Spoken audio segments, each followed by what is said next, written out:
السلام عليكم حبيباتي، نتمنى ان شاء الله تكونوا بخير وعلى خير والف صحه وعافيه. صبحتكم بانوار النبي. صلوا على الحبيب المصطفى، اللهم صل وسلم عليك يا حبيبي يا رسول الله. نبقاو دائما في تحضيرات الشهر الفضيل. يعني ان شاء الله جبت لكم تحديه بسيطه وسهله بزاف بواحد المكون يعني للاسف اغلبيه النساء يرموه. نقول لكم يعني ما ترموش، نستغلوه في عده وصفات اللي هو الخبز البايت او الخبز اليابس. نتمنى فقط انكم ما ترموش، يعني نعمة ربي حرام حرام والله حرام علينا نستغلوها في عدة وصفات. وكما تلاحظون دائما نشارك معكم هنا مصداقية الوصفة. هاد التحلية صدقوني تجي بزاف بنينة. انا درتها في هاد الكؤوس، ثم يعني لكم الاختيار وتزينيها يعني بالشي اللي عندك ونبدلو يعني شويه. نتمنى انا اللي دخل اول مره القناه يشترك معايا في القناه باش يوصله كل جديد. متبخلوش عليا بلايك، ونرحب بكل مشتركاتي الغاليات اللي كانوا عندي قدام اللي دخلوا جداد. نقول لهم مرحبا بكم، القناه قناتكم. نتمنى ان شاء الله كاع وصفاتي تعجبكم وتجربوها وتكون ناجحه معكم من اول تجربه. ونقول لكم الله يحفظكم ليا. كانت هذه هي التحليه، شوفوا تجي بزاف يعني بنينه وداك الكراميل. نبداو بسم الله على بركة الله في الوصفة. انا هنا عندي تقريبا، انا استعملت هنا نصف لتر نتاع حليب. يعني كل نصف لتر نتاع حليب استعملوا له تقريبا واحد نصف خبزة، كما نقولوا نصف باكيطة نتاع الفرنك. هنا قطعتها يعني يكون بايت. هنا راح نستعمل هاد الكؤوس. انا راح نستعمل هنا صوص تاع كراميل، كنت حضرته يعني معكم، او ديروا الكراميل. نجهزها هي الاولى ونخلوهم على جنب.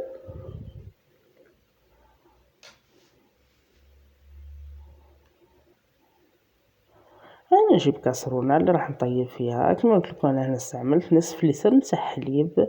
راح نضيف له كاس نتاع ماء تاع 220 ملي. هاد الكاس تاع ام وليد نعمره ماء ونضيف له نصف لتر تاع حليب. هنا عندي علبه نتاع فلو بدوق الشوكولا. استعملوا اي فلو يكون عندكم.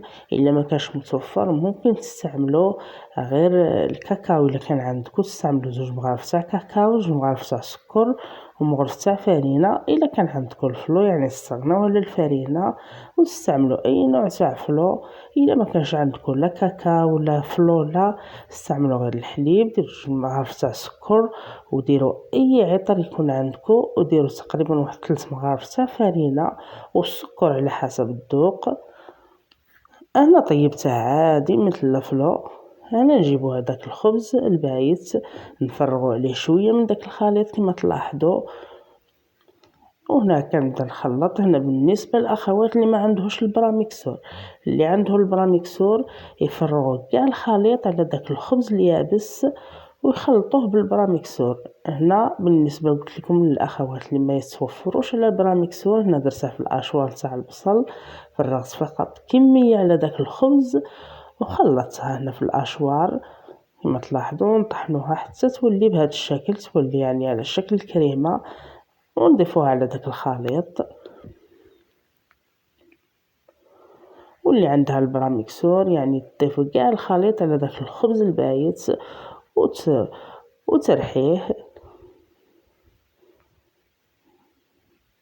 لا يعني بزاف اخواتي اتصلوا بيا يقول لنا ما عندناش البلاندر البراميكسور.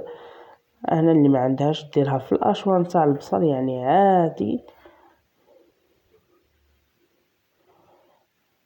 واللي متوفر عندها البلاندر او البراميكسور يعني تطحنها فيه، تفرغ كامل الكمية على الخبز البايت وتطحنها بدون اي اشكال.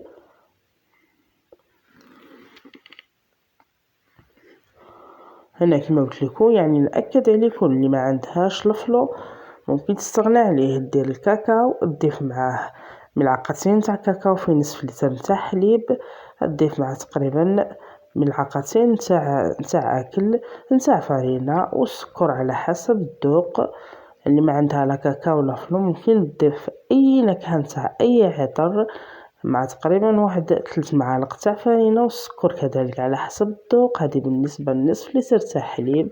هنا كما تلاحظوا خلطت كاع داك الخليط جيدا بالفوي.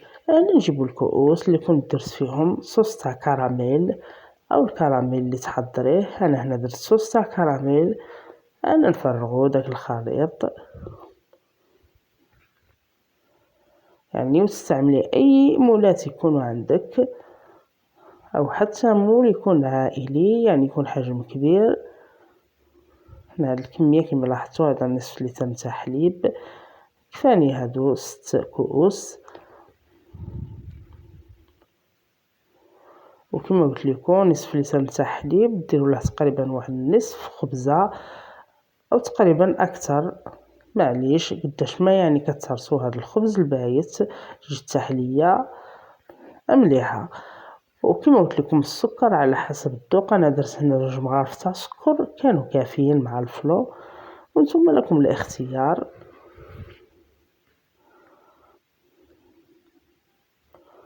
ونغطيهم ونخليهم يبردوا ونشوفوا ان شاء الله في طبق التقديم. هادو التحليات لما بردوا معايا انا راح نفرغهم بكل سهوله. يعني هاد الكؤوس عمليين وجويس، يعني تفرغوا بكل سهوله.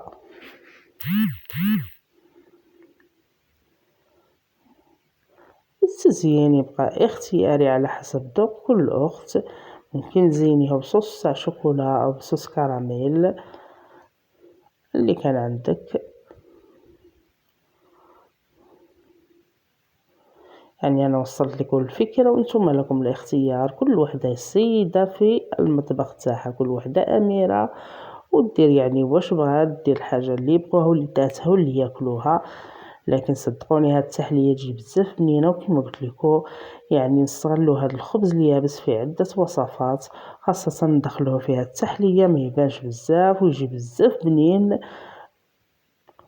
هذه هي كانت تحلية اليوم، نتمنى أنكم تجربوها، وإلى الملتقى إن شاء الله في وصفات أخرى. سلام.